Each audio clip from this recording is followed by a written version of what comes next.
یہ chief election commissioner نہیں ہے، یہ اس وقت جو سلیکشن ہوئی ہے، میں کہنا چاہتا ہوں کہ ہم انہیں چیف سلیکشن کمشنر کہیں تو بہتر ہو۔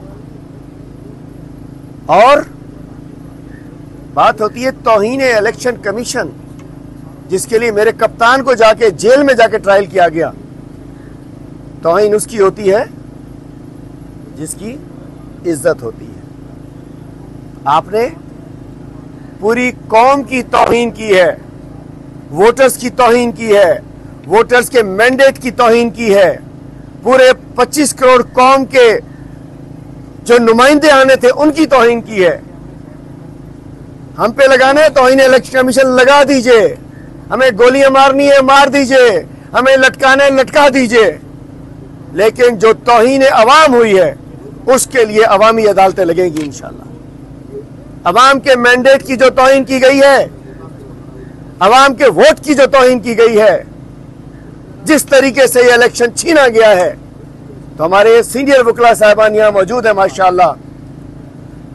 سپریم کورٹ کے غلام محی الدین صاحب موجود ہیں، بیرسٹر عبداللہ صاحب موجود ہیں، اے ایس سی اشرف سمو صاحب موجود ہیں، ہمارے آئی ایل ایف سندھ کے جنرل سیکرٹری منظور بھٹا صاحب موجود ہیں، ہمارے نوجوان وکیل فرحان صاحب موجود ہیں، ہمارے اسلام آباد کے سینئر وکلا یہاں موجود ہیں۔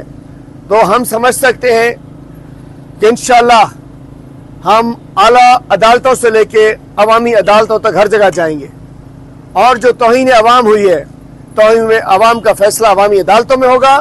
فیصلہ بھی عوام کرے گی، فیصلہ بھی قوم کرے گی، اور اس پہ آرٹیکل 6 لگ کے کہاں سزا ہونی چاہیے یہ فیصلہ بھی قوم کرے گی۔ میں آج اپنے مینڈیٹ اپنی سیٹ کے لیے نہیں آیا ہوں، میری سیٹ کی کوئی حیثیت نہیں ہے، چونکہ عمران خان جب تک اندر ہے کسی چیز کی کوئی حیثیت نہیں ہے۔ میں اپنے ان ووٹرز کی تکلیف لے کر یہاں آیا ہوں، جن ووٹرز کو جنہوں نے ووٹ دیا اور وہ ایک آرو نے بیک جنبش قلم اس کو چینج کر دیا، لاکھوں ووٹوں کا قتل عام کر دیا گیا۔ ذوالفقار علی بھٹو صاحب کے تو جوڈیشل مرڈر کا کل فیصلہ ہوا ہے، بہت اچھا ہوا ہے، لیکن میں کہتا ہوں یہ جو عوامی قتل عام ہوا ہے 2024 کے الیکشن کے موقع پہ، اس کے لیے بھی کوئی ابھی سے بینچ بنا دیجئے، فیصلہ لکھ دیجئے، 45 سال بعد کوئی آ کے اس کو فیصلے کو جاری کر دے پلیز۔ یہ عوامی قتل عام ہوا ہے اور قوم اس کو معاف نہیں کرے گی، ہم اسے معاف نہیں کریں گے، سولی پہ لٹکا دو معاف نہیں کریں گے۔ کیا سمجھ رہے ہو؟ جب قوم باہر نکلتی ہے، میں کہنا چاہتا ہوں غصہ ہے، آپ نے اب ہم سے کیس نکل گیا، ہماری 183 سیٹیں تھی، تقریباً 90 سیٹیں ہم سے چھینی گئی ہیں، 95 سیٹیں، زبانی کلامی نہیں، ایز پر فارم 45۔ اس کے بعد سندھ میں ہماری 22 سیٹیں تھی، 20 کراچی میں، 2 حیدرآباد میں، وہ بھی ہم سے چھینی گئی ہیں۔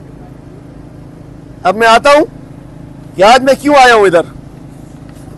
آج ہم نے تو ہم نے جس انداز سے، جس موڈس اپرینڈائی سے ہمارا ایک الیکشن چھینا گیا، ہم نے ایک رپورٹ تیار کی ہے میرے اپنے حلقے کے حوالے سے، ہر جگہ یہ ہوا ہے، وہ میں رپورٹ آپ سے ابھی شیئر بھی کر دیتا ہوں، دکھا دوں آپ کو دیتا ہوں۔ یہ ہم نے ہے، پلیز میرے پاس سب کچھ ہے۔ یہ وہ رپورٹ ہے الیکشن ریگنگ کے حوالے سے، جس میں پوری تفصیل ہے کہ کس طریقے سے واردات کس انداز میں ہوئی ہے۔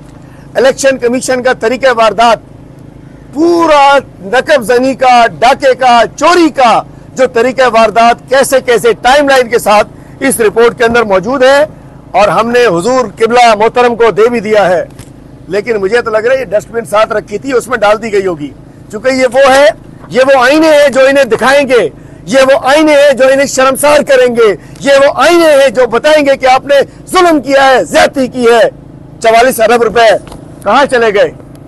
اور یہ ہم نے رپورٹ جمع کرائی ہے کہ بھئی اس سے سبق سیکھ لو۔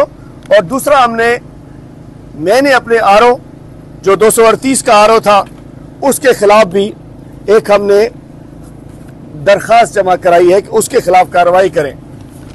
اگر جس انداز سے ہم نے کہا تھا کہ آرو جوڈیشری سے ہونے چاہیے، اگر یہ آرو